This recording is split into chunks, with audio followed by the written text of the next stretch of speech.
ನಮಸ್ಕಾರ ಎಲ್ಲರಿಗೂ. ಮುದ್ದು ಮಣಿಕಂಠ ಯೂಟ್ಯೂಬ್ ಚಾನಲ್ಗೆ ಸ್ವಾಗತ.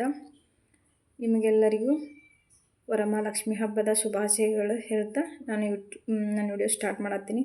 ವರಮಹಾಲಕ್ಷ್ಮಿಗೆ ಪ್ರಿಯವಾದ 5 ಥರದ ನೈವೇದ್ಯ ನಿಮ್ಮ ಜೊತೆ ಶೇರ್ ಮಾಡೀನಿ. ನಮ್ಮ ಮನೆ ಒಳಗೆ ನಾನು ಈ ಥರ ವರಮಹಾಲಕ್ಷ್ಮಿ ಪೂಜೆ ಮಾಡೀನಿ. ನೋಡಿ ನಿಮ್ಗೆ ಹೆಂಗೆ ಅನಿಸ್ತಂತ ಕಮೆಂಟ್ನಾಗ ಹೇಳ್ರಿ. ನಾವು ಸಿಂಪಲ್ಲಾಗಿ ಪೂಜೆ ಮಾಡೀವಿ, ಏನು ಜಾಸ್ತಿ ಅದು ಇದು ತಂದು ಮಾಡಿಲ್ಲ. ನಮ್ಮ ಕೈಲಿ ಎಷ್ಟು ಶಕ್ತಿ ದೇವ್ರು ಕೊಟ್ಟಾನ ಅಷ್ಟು ನಾವು ಮಾಡೀವಿ. ಈ ಥರ ಆಗೈತಿ.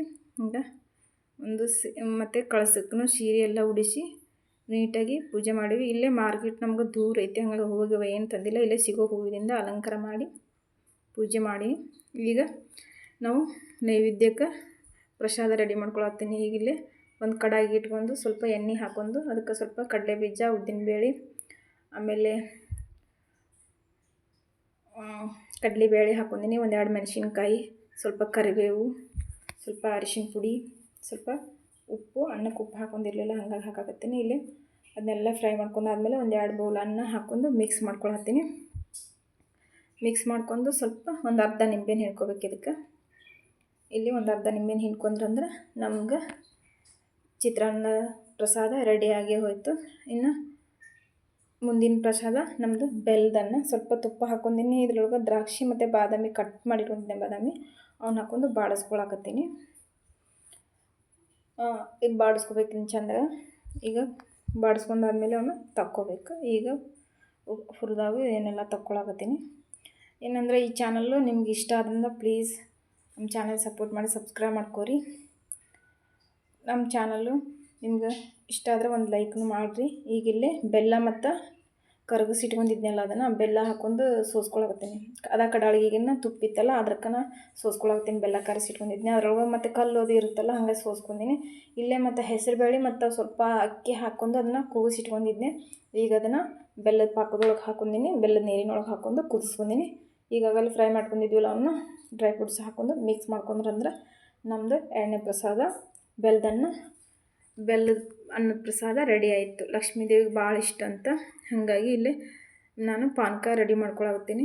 ಬೆಲ್ಲದ ಪಾನಕ, ಸ್ವಲ್ಪ ಬೆಲ್ಲ ಮತ್ತು ಸ್ವಲ್ಪ ನೀರು ಹಾಕ್ಕೊಂಡು ಒಂದು ನಿಂಬೆಹಣ್ಣು ಹಿಂಡ್ಕೊಂಡ್ರೆ ಬೆಲ್ಲದ ಪಾನಕ ರೆಡಿ ಆಗುತ್ತೆ. 1-2 ಏಲಕ್ಕಿ ಜಜ್ಜಿ ಹಾಕ್ಕೊಂಡಿನಿ ಇದ್ರೊಳಗೆ. ಮತ್ತು ಹೋಳಿಗೆ ಅದೆಲ್ಲ ಮಾಡಿ ನಾನು ಆಮೇಲೆ ನೈವೇದ್ಯ ಮಾಡಿದ್ನೆ. ಬೆಳಗ್ಗೆನೇ ನಾನು ಪೂಜೆ ಮಾಡಿ ಹೊತ್ನೆ ಜಲ್ದಿನ 6:30 ಅಂದ್ರೆ ಮೂರ್ತಿತ್ತು. ಹಾಗಾಗಿ 5:30 6:30 ತನಕ ಮೂರ್ತಿ ಚಲೋ ಇತ್ತಂತ. ಆವಾಗ ನಾನು ಸ್ವಲ್ಪ ಪೂಜೆ ಮಾಡ್ಕೋಬೇಕು. ಮತ್ತು ನನ್ನ ಮಕ್ಕಳು ಸ್ಕೂಲೂ ಇತ್ತಲ್ಲ, ಇದು ನೈವೇದ್ಯ ಮಾಡಿದಂದ್ರೆ ಅವರು ಡಬ್ಬಿಗೂ ಇದನ್ನು ಹಾಕೊಂಡು ಹೋಗ್ತಾರಂತ ಬೆಳಗ್ಗೆನ ಅದನ್ನು ರೆಡಿ ಮಾಡಿ ನೈವೇದ್ಯಕ್ಕೆ ದೇವರಿಗೆ ನೈವೇದ್ಯನೂ ಮಾಡಿದೆ. ಮತ್ತು ಅದನ್ನು ನನ್ನ ಮಕ್ಕಳಿಗೆ ಲಂಚ್ ಬಾಕ್ಸು ಹಾಕಿ ಕೊಟ್ಟು ಕಳಿಸಿದ್ದೆ. ಹಾಗಾಗಿ ನಮ್ಮದು ಪಾನಕನೂ ರೆಡಿ ಆಯಿತು. ಈಗ ಪಾನಕದ ಪ್ರಸಾದನೂ ರೆಡಿ ಆಯಿತು. ಈಗ 4ನೇ ಪ್ರಸಾದ ನಮ್ಮದು ಕೋಸಂಬರಿ, ಹೆಸರುಬೇಳೆ ಕೋಸಂಬರಿ ಮಾಡ್ಕೊಳತ್ತೀನಿ. 1 ಬೌಲು ಹೆಸರುಬೇಳೆ ಹಾಕ್ಕೊಂಡಿನಿ. ಒಂದು ಅದೇ ಬೌಲ್ನಷ್ಟು ಸೌತೆಕಾಯಿ ಕಟ್ ಮಾಡ್ಕೊಂಡಿನಿ. ಸ್ವಲ್ಪ ಹಸಿ ಕೊಬ್ಬರಿ ತುರಿದು ಹಾಕ್ಕೊಂಡಿನಿ. ಸ್ವಲ್ಪ ಉಪ್ಪು ಅಷ್ಟೇ, ಸಿಂಪಲ್ಲಾಗಿ ಮತ್ತೇನು ಅದು ಇದು ಹಾಕಿಲ್ಲ. ಕೊತ್ತಂಬರಿ ಮೆಣಸಿನ್ಕಾಯಿ ಅದು ಏನು ಹಾಕಿಲ್ಲ ನಾನು. ಹಾಗಾಗಿ ಮಿಕ್ಸ್ ಆಗುತ್ತೆ. ನಮ್ಮದು 4ನೇ ಪ್ರಸಾದ ಕೋಸಂಬರಿನೂ ರೆಡಿ ಆಗುತ್ತೆ. ಸ್ವಲ್ಪ ದಳಂಬ್ರೆನ ಹಾಕೋಬೇಕು. ದಳಂಬ್ರೆನ ಹಾಕಿದ ಪ್ರಸಾದ ಲಕ್ಷ್ಮೀ ದೇವಿಗೆ ಇಷ್ಟ ಅಂತ ಹಾಗಾಗಿ ನಾವು ನೈವೇದ್ಯ ಮಾಡೋಕ್ಕೆ ತಂದಿದ್ವಲ್ಲ, ಹಂಗಾಗಿ ಹಾಕೋಣ ಅಂತಂದು ಹಾಕಿದ್ದೀನಿ. ನಾನಿಲ್ಲಿ ಯಾವುದೂ ಬೆಳ್ಳುಳ್ಳಿ ಮತ್ತು ಉಳ್ಳಾಗಡ್ಡಿ ನೈವೇದ್ಯಕ್ಕೆ ಬಳಸಿಲ್ಲ. ಸಿಂಪಲ್ಲಾಗಿನೂ ಅದು ಹಾಕದೇ ಪ್ರಸಾದ ಮಾಡ್ಕೊಂಡಿನಿ. ಈಗ ನೋಡು ರೆಡಿ ಆಯ್ತು ನಮ್ಮದು ಹೆಸರುಬೇಳೆ ಕೋಸಂಬರಿ. ಈಗ ನಮ್ಮದು 5ನೇ ಪ್ರಸಾದ ಮೊಸರನ್ನ ಮಾಡೋಕ್ಕೆ ಸ್ವಲ್ಪ ಎಣ್ಣೆ ಹಾಕ್ಕೊಂಡಿನಿ ಮತ್ತು ಜೀರಿಗೆ ಸಾಸಿವೆ ಹಾಕ್ಕೊಂಡಿನಿ. ಸ್ವಲ್ಪ ಶೇಂಗಾ ಹಾಕ್ಕೊಂಡಿನಿ, ಸ್ವಲ್ಪ ಕರಿಬೇವು ಹಾಕ್ಕೊಂಡಿನಿ. ಇದನ್ನೆಲ್ಲ ಹುರ್ಕೋಬೇಕು. ಗೋಡಂಬಿ ಇದ್ರೆ ಗೋಡಂಬಿನೂ ಹಾಕ್ಕೋಬೋದು. ನಮ್ಮ ಮನೆಯಾಗ ಗೋಡಂಬಿ ಇರಲಿಲ್ಲ, ಹಾಗಾಗಿ ನಾನು ಶೇಂಗಾನೇ ಹಾಕ್ಕೊಂಡು ಫ್ರೈ ಮಾಡ್ಕೊಂಡಿನಿ. ಸ್ವಲ್ಪ ಮೊಸರು, ನಿಮ್ಗೆ ಎಷ್ಟು ಬೇಕು ಅಷ್ಟು ಮೊಸರು ಹಾಕ್ಕೊಂಡು ಮಿಕ್ಸ್ ಮಾಡ್ಕೋಬೇಕು. ಗಟ್ಟಿ ಅನಿಸ್ತಂದ್ರೆ ನೀವು ಅದಕ್ಕೆ ಹಾಲು ಹಾಕ್ಕೊಂಡು ಮಿಕ್ಸ್ ಮಾಡ್ಕೋಬೋದು. ನಿಮ್ಗೆ ಎಷ್ಟು ಬೇಕಷ್ಟು. ಸ್ವಲ್ಪ ಇದನ್ನು ಹಾಕ್ಕೊಂಡಿನಿ, ದಳಂಬ್ರೆನ ಹಾಕ್ಕೊಂಡಿನಿ. ಸ್ವಲ್ಪ ರುಚಿಗೆ ತಕ್ಕಷ್ಟು ಉಪ್ಪು ಹಾಕೋಬೇಕು. ನಾನು ಅನ್ನ ಮಾಡುವಾಗ ಉಪ್ಪು ಹಾಕಿರಲಿಲ್ಲ, ಹಾಗಾಗಿ ಈಗ ಹಾಕ್ಕೋಬೇಕು. ಅದು ಸ್ವಲ್ಪ ಇಲ್ಲಿ ಮಿಸ್ ಆಗೈತಿ. ನೋಡು ನಮ್ಮದು ಪ್ರಸಾದ ರೆಡಿ ಆಯಿತು. ಈಗ ನಾನು ಪ್ರಸಾದ ಇಟ್ಟು ಪೂಜೆನೂ ಈ ಥರ ಮಾಡೀನಿ.